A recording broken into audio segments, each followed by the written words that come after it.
마음을 새롭게, 말씀으로 마음을 새롭게, 이런 제목으로 하나님의 말씀을 함께 나누고자 합니다.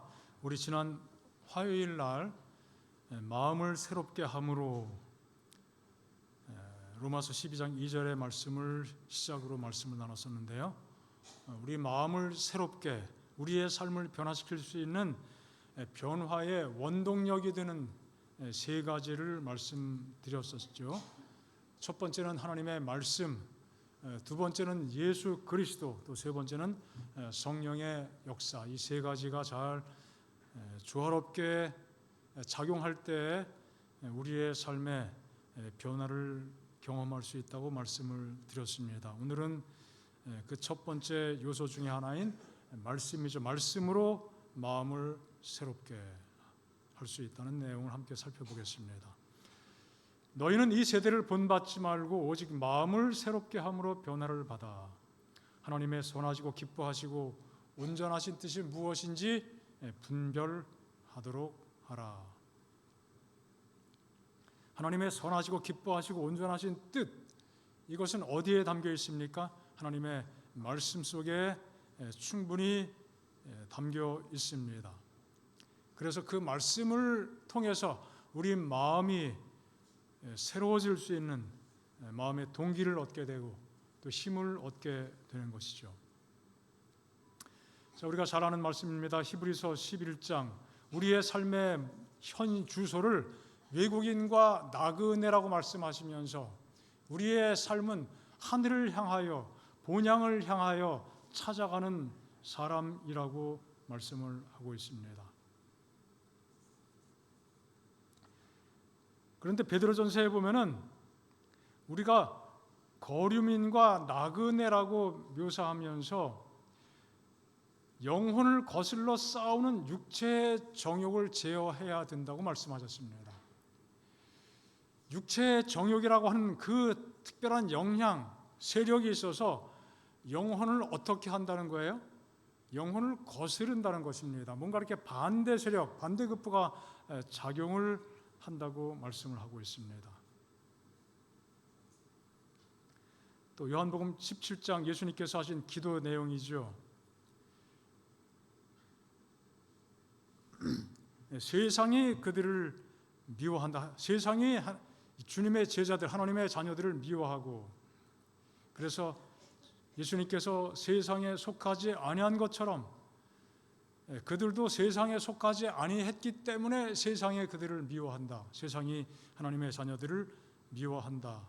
이 세상과 또 영적인, 우리 신앙적인 삶은 언제나 충돌하게 돼 있는 것입니다. 우리 주님께서 세상에 속하지 않은 것처럼 성도들도 세상에 속하지 않은 존재들입니다. 세상에 속하지 않고 하늘을 바라보고 살아가는 사람들입니다. 그래서 우리의 시선을 하늘로 고정하라고 말씀하고 있습니다. 이 하늘이라고 하는 것은 우리 눈에 보이는 하늘이 아니죠. 우리가 들어가게 될 본향은 우리 육체의 눈으로 보이는 곳이 아닙니다. 보이지 않는 나라죠. 보이는 것을 보는 것도 쉽지 않은데 보이지 않는 것을 보는 것은 더 쉽지 않습니다. 그래서 우리의 시선이 하늘로부터 이탈되는 일이 종종 발생하게 됩니다. 우리가 세상에서 나그네로 인생을 살다 보면은 수많은 도전에 직면하게 됩니다. 눈에 보이는 것, 형태가 있는 유형적인 것, 이것은 우리에게 친숙합니다. 모든 게 다 눈에 보이는 것들이죠. 자, 그런 것들은 친숙하고 자연스럽습니다. 세상이 그렇다는 것입니다. 하지만 예수님 안에서 믿음으로 살아가는 그 삶의 모습은 우리 영적인 삶에 거슬리게 되고 대적하는 그런 특성이 있습니다. 그래서 우리가 살다 보면 우리의 시선이 하늘에 고정되기보다는 종종 이 세상을 향하게 됩니다. 우리 눈에 보이는 것들이 우리의 시선을 뺏어가는 것이죠. 그래서 보이지 않는 것에 대해서 조금 소홀히 하거나 좀 덜 관심을 갖게 될 수 있습니다. 우리 눈에 보이는 것들이 우리를 강력하게 잡아당깁니다. 하지만 분명한 사실은 눈에 보이는 것은 사실은 실제가 아니고 허상에 불과합니다. 이 땅에 예수님 오실 때 이 세상의 모든 눈에 보이는 것들은 사실 다 사라질 것들이죠. 화려하게 보이긴 하지만, 매력적으로 보이긴 하지만 없는 것과 마찬가지인 것입니다. 우린 그래서 하늘을 바라보고 살 이유가 분명합니다. 하늘은 어떻습니까? 당장 눈에 보이지 않지만 그것이야말로 실제입니다. 그것이야말로 가장 값진 것입니다.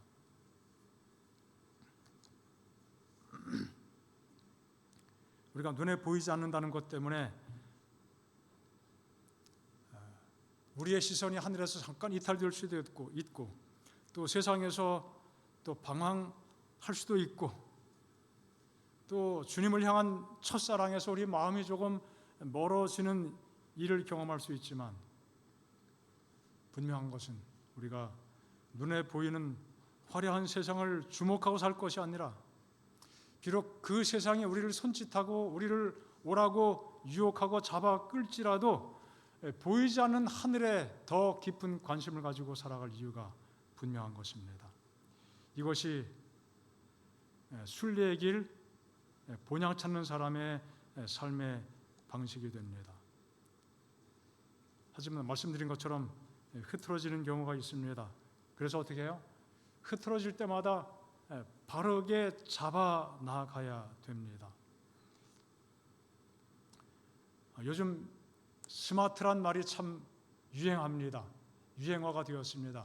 전화기도 스마트해졌습니다. 스마트하다는 말은 영어로 하면 뭐예요? 똑똑하다는 얘기입니다. 스마트, 아주 명석하다는 이야기입니다. 전화기도 얼마나 똑똑해졌습니까? 그냥 뭐 번호 누르고 문자 보내는 그 수준을 뛰어넘어서 컴퓨터처럼 돼가지고 모든 것들이 거기서 검색이 되고 요즘 또 새로 신제품 나오는 거 보니까 거기에 인공지능을 아예 하드웨어적으로 탑재를 시켜서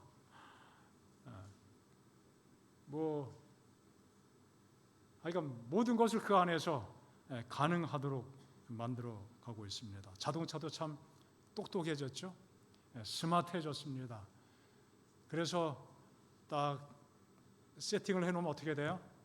마치 비행기 날아갈 때 조종사가 그냥 그 안에 입력을 다 해놓으면은 그냥 뭐 계기판을 보고는 있지만은 실제로 뭐 노력하지 않아도 알아서 그 먼 거리를 스스로 가게 되는 것처럼 그건 이미 그렇게 발달되는데 자동차에도 그 기술이 상당히 접목이 돼서 뭐 그런 스마트한 자동차를 타고 어떤 친구가 정말 잠시 한눈 팔아서 앞차를 미처 못 봤는데 이게 알아서 확 서주더라는 거예요.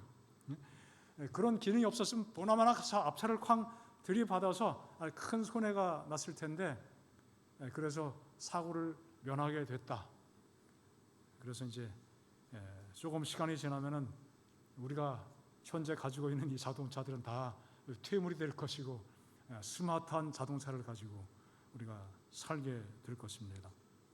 뭐 지금도 이제 조금만 투자를 많이 하면은 그런 편리한 모든 것들을 가질 수가 있죠. 이 차들 보면은 가다가 내가 핸들을 꺾어서 차로를 바꾸면은 경고음을 내주잖아요. 삐삐거리면서 지금 차선이 이탈됐다. 그리고 이제 알아서 가는 그런 세상이 됐습니다. 이제 대중교통에도 그런 것들이 접목이 되는 추세에 있습니다.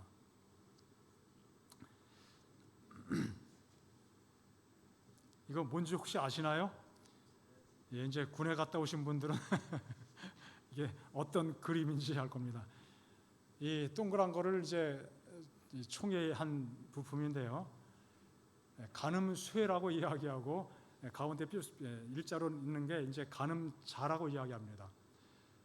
관역을 향해 맞출 때 요 가운데하고 요거 두 개가 딱 일치된 상태에서 어떤 목표물에 딱 일치가 되면은 그 총알이 정확하게 관역에 맞추게 됩니다. 하지만 정확하게 맞췄는데도, 직선을 맞췄는데도 불구하고 빗나가는 수가 있어요. 그런 때 어떻게 합니까?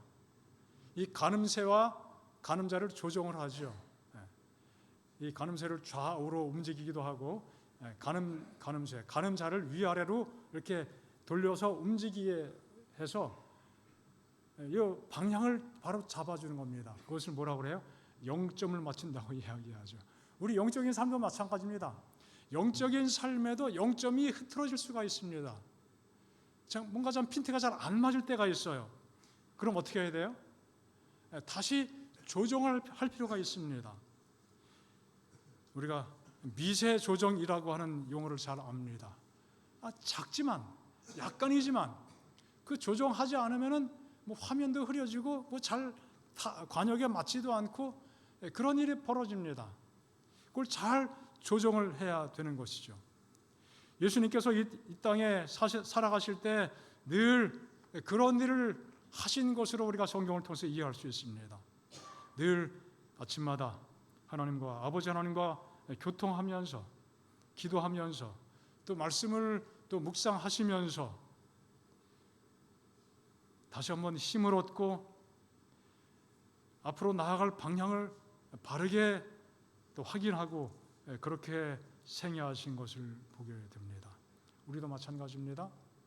영원한 가치에 초점을 잘 맞출 수 있기 위해서는 우리가 늘 우리의 삶이 자주 흐트러지기 때문에 바르게 초점을 맞춰 나가야 되는 것이죠.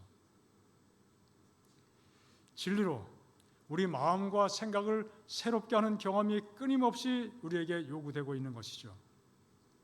그래서 믿음으로 살고 보이는 것으로 사는 것이 아니라 보이지 않지만 그 보이지 않는 것을 믿음으로 바라보고 살아가는 믿음의 사람이 되는 것입니다.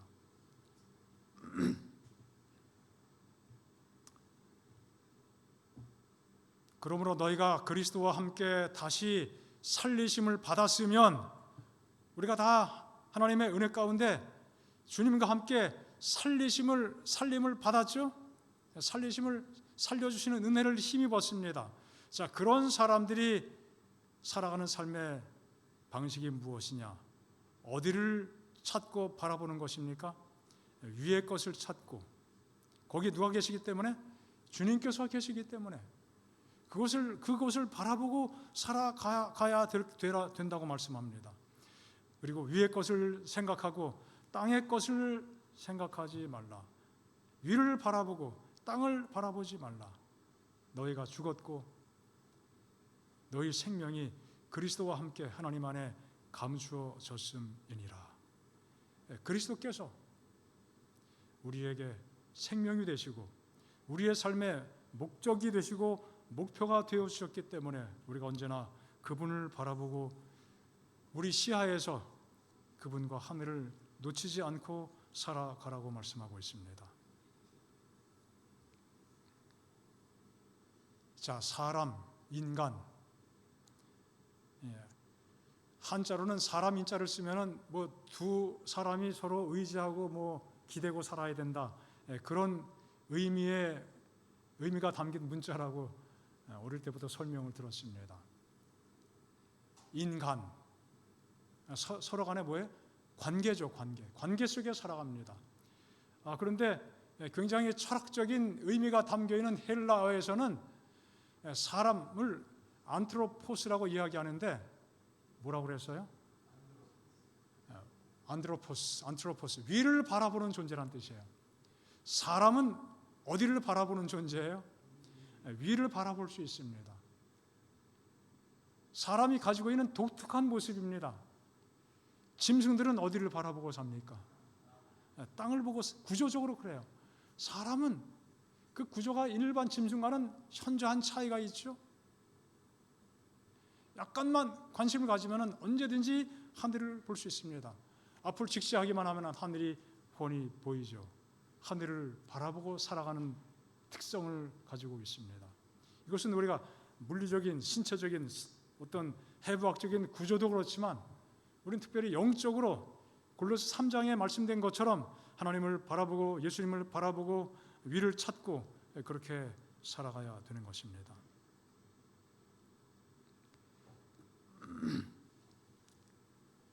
누가복음 5장에 보면은 우리가 잘 알고 있는 장면이 기록이 되어 있습니다.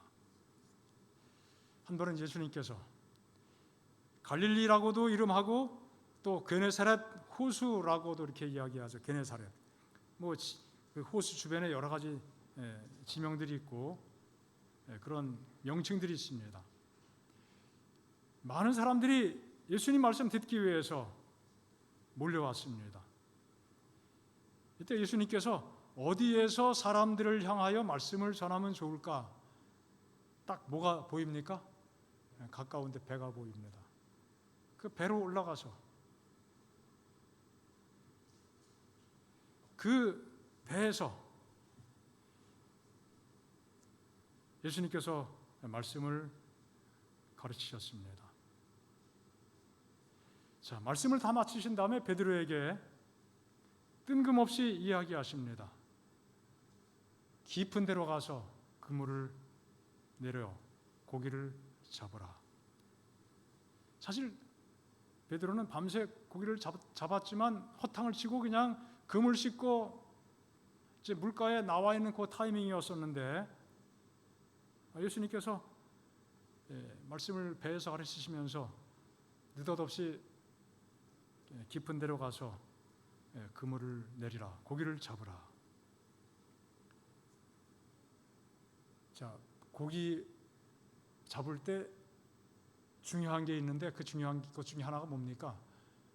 타임이죠, 타이밍. 그걸 물때라고 이야기합니다.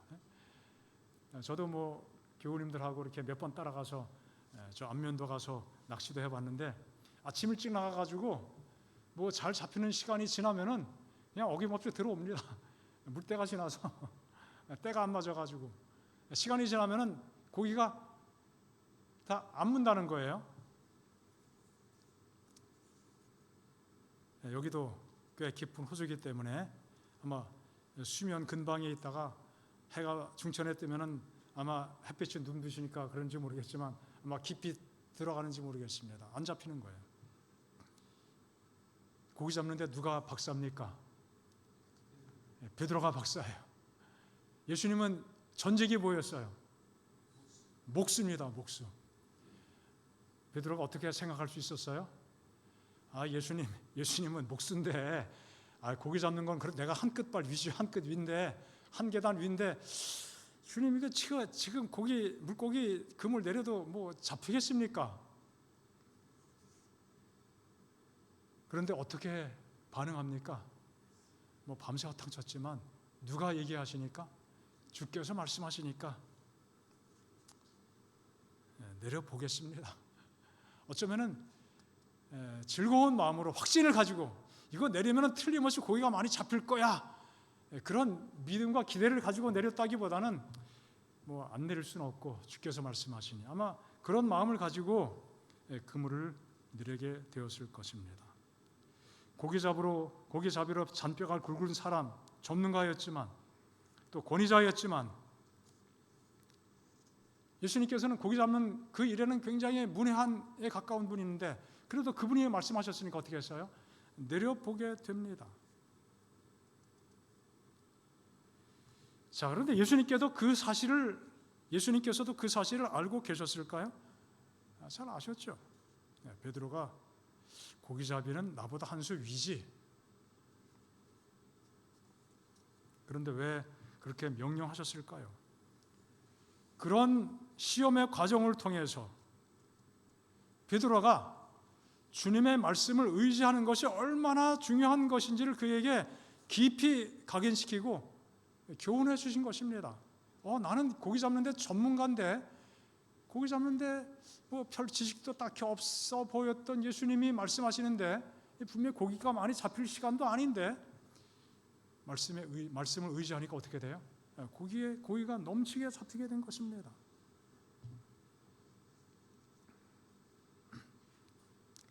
자기의 경험이 있었습니다.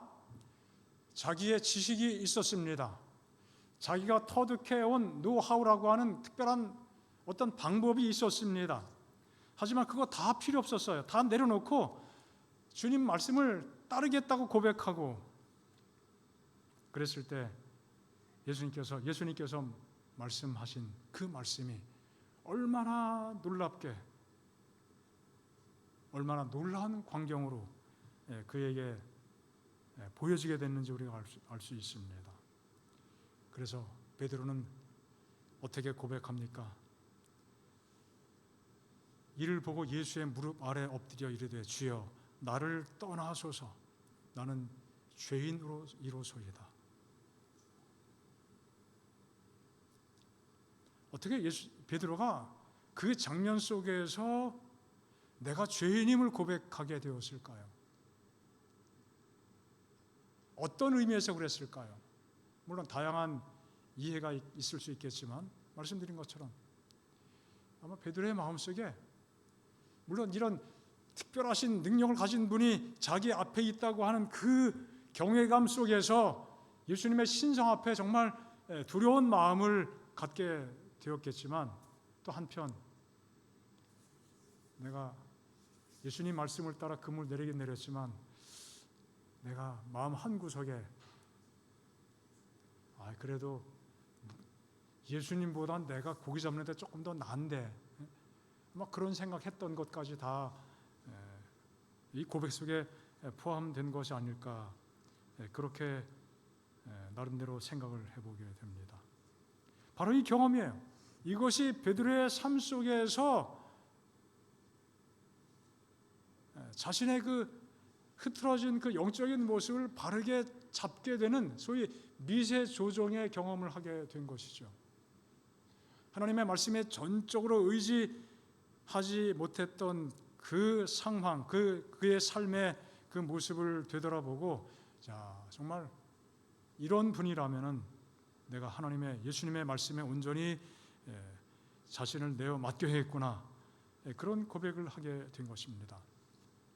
주님의 제자로 따라 나선 지가 그래도 꽤 시간이 지났지만 아직 전적으로 예수님을 따라다니는 그러한 단계는 아닌 그러한 시점이었습니다. 예수님 제자들이 나를 따르라 그때부터 다 버리고 예수님을 온전히 따른 것이 아니라 이렇게 성경에 보면은 그 예수님 따라가는 그 과정이 이렇게 단계적으로 점점 진척된 것을 보게 되는데 바로 베드로에게 있어서는 이 경험 이후에 주님을 전적으로 따르는 순간을 맞이하게 된 것입니다. 예수님께서는 이러한 경험을 통해서 이 베드로를 주님의 제자로 또 주님의 일을 하는 일꾼으로 완전히 미세 조정해서 완전히 주파수를 딱 맞춰가지고 고정시키는 그러한 놀라운 역사를 이루게 된 것입니다. 자, 우리의 삶도 마찬가지가 아니겠습니까? 오직 주님의 말씀을 전적으로 의지하고 따를 수 있는 그 내적인 경험이 우리에게 참으로 필요한 것입니다. 우리가 살아가면서 때때로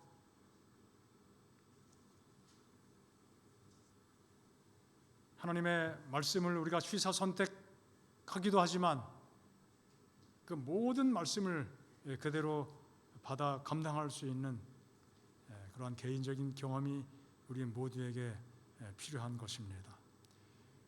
내가 듣기 편하고 은혜가 되는 그러한 말씀만 골라서 받아들이는 것이 아니라 혹시 내가 이 말씀은 나에게 좀 부담이 된다. 내가 온전히 따르기가 아직은 조금 아니다. 그렇다 싶은 생각이 드는 그 말씀도 어떻게 해야 돼요? 전적으로 따를 수 있는 하나님의 임재 앞에서 정말 주님 저는 죄인입니다.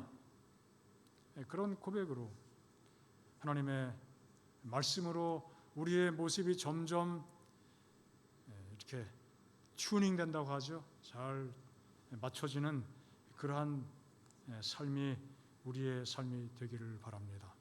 자, 그런 일을 위하여 하나님의 말씀이 참 우리에게 힘이 되고 능력이 되는 것입니다. 하나님의 말씀은 영적인 양식인 것을 우리가 분명히 말씀을 통해서 이해하고 있습니다. 자, 우리의 겉사람은 날로 낡아지지만 우리의 속사람은 날로 새로워진다. 그렇게 성경에 말씀하고 있습니다. 개역 성경에는 후패한다. 그렇게 강력하게 표현했습니다. 후패는 뭐예요? 낡아서 썩어 문드러진다는 것입니다. 패는 진다, 패한다는 얘기고, 후는 썩는다는 것, 썩으면 썩는 것을 의미합니다. 썩을 후, 썩어서 다 문드러져 버리는 것. 우리의 겉사람은 그렇게 될 수밖에 없는 것입니다. 아주 강한 표현을 썼습니다. 하지만 그럴지라도 우리의 속사람은 하나님 안에서 어떻게 해요? 새로워질 수 있다고 말씀하고 있습니다. 낡아진다는 것은 바꾸고 약해지고 어떤 것들을 좌절시키는 그런 것들이 있습니다. 아무리 우리가 겉모습을 잘 유지하려고 뭘 바르기도 하고 좋다는 것 많이 먹기도 하고 병원 가서 이렇게 주사도 맞고 수술도 하고 그러지만 언젠가는 다 낡아서 썩어 문드러져서 못 쓰게 되는 그 순간이 오게 되지요. 하지만 그럴지라도 우리의 속사람은 하나님 안에서 날마다 새로워진다고 사도 바울이 그의 경험을 통해서 우리에게 격려해주고 있습니다. 이것은 새로워진다는 것은 자라난다는 것을 의미하는, 자라난다는 것이 기본적인 의미입니다. 또 새 힘과 활력이 주어진다는 것을 의미합니다. 이전의 부패한 삶으로부터 새로운 종류의 삶으로 변화되어 가는 그것을 여기 새로워진다 그렇게 말씀을 하고 있습니다. 우리의 겉은 형편없이 후퇴해 가지만 우리의 속은 하나님의 말씀 안에서 점점 앞으로 전진할 수 있다고 말씀하고 있습니다. 우리가 다 이런 삶을 추구해야 되지 않겠습니까? 건강법의 기본은 건강하게 먹는 것이죠.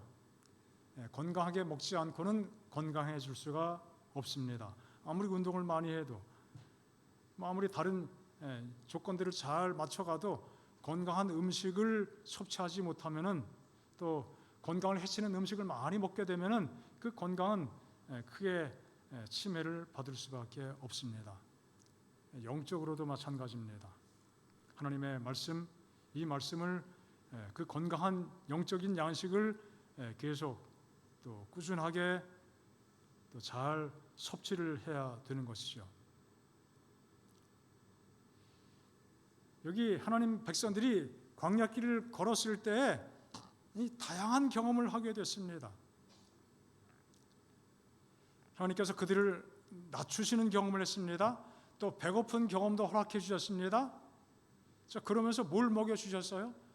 하나님께서 준비하신 만나를 먹여 주셨는데 그 모든 과정에 포함된 중요한 의미, 목적이 있는데 우리가 세상을 살아갈 때 어떻게 살아가야 된다는 것을 알려주기 위한 거예요. 떡으로만 사는 것이 아니고 물질로만 사는 것이 아니라 눈에 보이는 것으로만 사는 것이 아니라 하나님의 입에서 나오는 모든 말씀으로 살도록 하기 위하여 그렇게 하셨다. 여기 말씀하고 있습니다. 여호와의 입에서 나오는 모든 말씀으로 사는 줄을 예수님께서 40일 금식하시고 마귀의 시험 받으실 때 이 말씀을 기억하셨죠. 사람이 떡으로만 사는 것이 아니라 하나님의 입에서 나오는 모든 말씀으로 살 것이니라. 얼마나 배고파요. 당장 뭘 먹고 싶은 그 순간에 그 유혹을 이기실 때 하나님의 말씀을 기억하셨고 이 말씀으로 그대로 마귀를 대적하셨던 것을 보게 됩니다. 하나님의 입에서 나오는 모든 말씀으로 산다는 것이 무엇인지 또 우리의 삶 속에서 경험할 수 있기를 바랍니다. 말씀을 주시고 그 말씀이 생각나게 하시고 어떤 상황 속에서 그 적합한 말씀이 떠오르게 하시고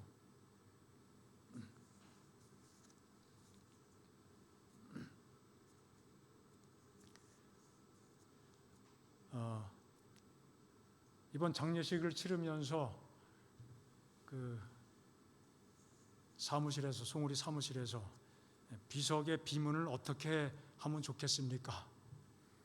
90%가 나는 부활이요 생명이니 그 말씀을 사용한다고 그래요.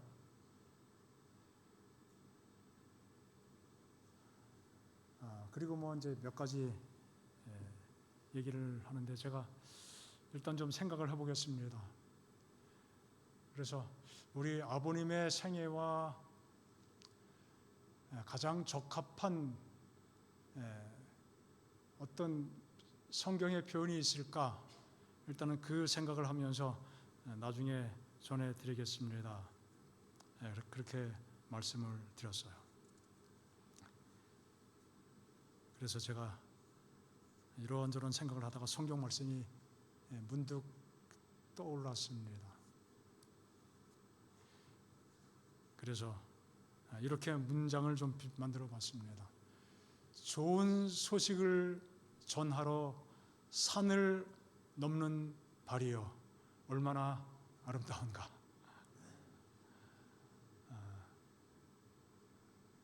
복음을 전하기 위해서 이것은 이제 이사야서에 나오는 말씀이고 로마서에 인용된 말씀인데요. 그 두 말씀을 잘 조합해서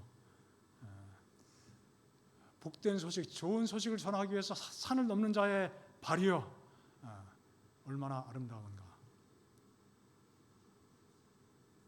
그래서 이렇게 생각을 하면은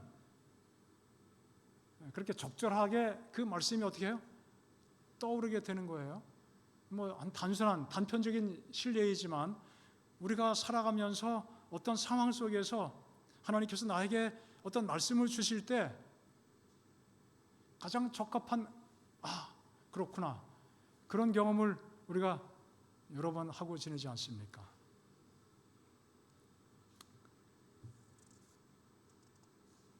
하나님의 말씀으로 살아가는 우리 모든 성도의 삶이 되시기를 바랍니다. 자, 말씀은 우리의 존재를, 우리의 영혼을, 우리의 심령을, 우리의 마음을 씻어주는 역할을 하게 되죠. 우리가 잘 아는 시편의 말씀입니다. 무엇으로 행실을 깨끗하게 하리이까? 비단 청년에게만 필요한 말씀입니까? 우리 모두에게 필요한 것입니다. 내가 전심으로 주를 찾았사오니 주의 계명에서 떠나지 말게 하소서. 내가 주께 범죄하지 아니하려 하여 주의 말씀을 내 마음에 두었나이다. 그 말씀은 우리의 발의 등이 되고 우리의 삶의 길에 빛으로 늘 작용을 합니다. 우슬초로 나를 정결케 하소서. 내가 정하리이다. 나의 죄를 씻어 주소서. 내가 눈보다 희리이다. 우슬초는 언제 사용된 풀입니까? 정결 예식할 때, 때에 따라 피를 발라서 뿌리기도 하고 또 때에 따라 물을 찍어서 뿌리기도 할 때 우슬초가 사용됐습니다. 나병 환자가 나을 때, 또 부정을 시체를 만진다거나 할 때 부정에서 정결 예식을 통하여 정결함 받게 될 때 우슬초로 피를 뿌리든 물을 뿌리게 되었습니다. 우슬초로 나를 정결하게 해 주십시오. 주님, 제가 정말 부정한 사람입니다. 그러면서 다윗이 한 것처럼 우슬초로 나를 정결케 하옵소서. 우리의 부정함을 고백하면서 정결함을 사모하는 기도로 또 말씀을 가까이 하고 우리 마음을 주님께 열어 드리는 삶을 살게 되시기 바랍니다. 주께서 우리에게 요청하십니다. 변론하자. 함께 대화하자, 논리적으로 한번 이야기해보자. 이건 사실 논리로 되는 것은 아닙니다. 우리의 죄가 주홍 같을지라도 하나님의 은혜로 눈과 같이 희어질 것이다. 진홍같이 붉을지라도 양털같이 희게 될 것이다. 내가 뭘 어떻게 해서가 아니라 주님을 의지하고 믿게 될 때 이 놀라운 역사가 우리에게 선물로 주어지게 되는 것입니다. 하나님의 말씀으로 우리를 정결케 하시는 그 은혜를 날마다 힘입고 살아가야 되겠습니다. 하나님과 교통의 수단이 곧 말씀입니다. 하나님의 뜻이 무엇인지 깨닫고 성령을 통하여 하나님의 말씀을 들려주시는 그 교통의 경험, 이 말씀 없이는 불가능한 것입니다. 우리가 남자들은 조금 다르지만 여자분들은 친구 만나면은 또 전화하면은 또 오랫동안 이야기하죠. 물론 남자도 어쩔 때 그럴 때가 있긴 하지만 특별한 경우 아니면은 그냥 평상시 전화 안 하고 살아도 만나면은 반갑고 친한 친구는 아주 친합니다. 얘기 안 하고 살면서도 친근감을 늘 느낄 수 있어요. 그러나 우리가 일반적으로 어떻게 해요? 성격에 따라서 차이가 있겠지만 일반적으로는 서로 이렇게 대화를 하면서 그 생각이 무엇인지 알고 서로 알아가게 되죠. 하나님의 말씀을 통해서 우리는 하나님을 깊이 알아가는 경험을 하게 됩니다. 알므로 하나가 됩니다. 그렇죠? 일치하는 경험을 하게 되는 거예요. 교제하는. 그래서 이렇게 성경에 말씀하십니다. 주의 교훈으로 나를 인도하시고 후에는 영광으로 나를 영접하시리니. 하나님의 말씀으로 나를 인도해 주시고 그러다 보면은 그런 삶을 살게 되면은 나중에는 어떤 경험이 있겠다고요? 하나님께서 영광으로 나를 어떻게 하신다고요? 영접하시겠다. 영접한다는 말은 데려간다는 이야기입니다. 취하다, 붙들다 그런 뜻이에요. 여기 창세기 5장 24절에 보면은 에녹이 하나님과 동행했습니다. 하나님과 늘 교제했어요. 하나님과 깊은 사귐을 경험했습니다. 그랬더니 하나님이 그를 어떻게 했다고 그랬어요? 데려가셨다고 그랬어요. 그게 영접이란 말과 같은 말이에요. 같은 단어를 이렇게 좀 다르게 번역을 한 것입니다. 여러분, 에녹의 경험 놀랍지 않습니까? 얼마나 참 부러운 경험입니까? 하나님과 동행하고 하나님과 교제하다가 하나님이 그를 어떻게 했어요? 데려가셨어요. 하나님이 그를 영접해 주셨어요. 이것이 우리가 최종적으로 맛볼 수 있는 놀라운 경험 아니겠습니까? 그 영접해 주시는, 우리를 데려가시는 하나님의 크신 은혜를 힘입고 그 영광의 순간에 설 수 있는 사람들은 이 세상을 살아가면서 무엇을 경험해야 돼요? 주께서 말씀으로 인도해 주시는, 그 말씀으로 서로 깊이 알아가고 동행하는 그 경험의 사람이 되어야 되는 것입니다. 자, 네 번째는 그리스도와 진리로 마음을 채우는 중요한 의미가 담겨 있습니다. 예수님으로 채워지면 예수님의 사람이 되는 것입니다. 진리로 마음이 채워지면 진리의 사람이 되는 것입니다. 우리 속에 무엇이 들어있는지는 정말 중요한 것입니다. 우리 속에 들어있는 그것이 바로 우리의 모습입니다. 우리의 인격입니다. 우리의 신앙입니다. 내 자신이죠. 이 성경이 이렇게 말씀하고 있습니다. 악한 말은 어디서 나오는 거예요? 악한 본성을 통해서 나오는 것입니다. 우리 속이 악하기 때문에 악한 말이 나오는 거예요. 탐심도 우리 속에 있습니다. 이미 속에서 탐심이 생기고 그 탐심이 어떻게 해요? 그 탐심을 이겨야 되지만 그 순간에 이기지 못하고 욕심 부리는 이야기를 하게 되는 것입니다. 그런데 하나님의 사랑도 어디 있어요? 우리 속에서 먼저 온전케 되는 경험이 필요합니다. 주님이 우리 속에 살아계실 때, 하나님의 말씀이 우리 속에 살아 움직일 때 우리는 주님의 사람, 말씀의 사람이 되는 줄로 믿습니다. 그 영적인 은혜의 경험 속에 살게 되는 우리 모든 성도가 되시기를 바랍니다. 그리고 이미 말씀드렸던 것처럼 영적으로 초점을 맞춰주는, 조정해가는 그런 경험이 하나님의 말씀을 접하는 과정에서 이루어지고 우리 존재가 새로워지는 경험을 하게 되는 것입니다. 우리는 자주 우리의 삶의 방향이 흐트러집니다. 바르게 초점을 새롭게 맞춰가야 됩니다. 조정해야 되는 것이죠. 날마다 새로워져야 되는 것입니다. 그 은혜의 경험이 이 한 해 살아가는 우리 모든 성도들의 삶 속에서 무엇보다 하나님의 말씀을 통하여 경험되며 살아가는 우리 모든 성도의 삶이 되기를 간절히 바랍니다.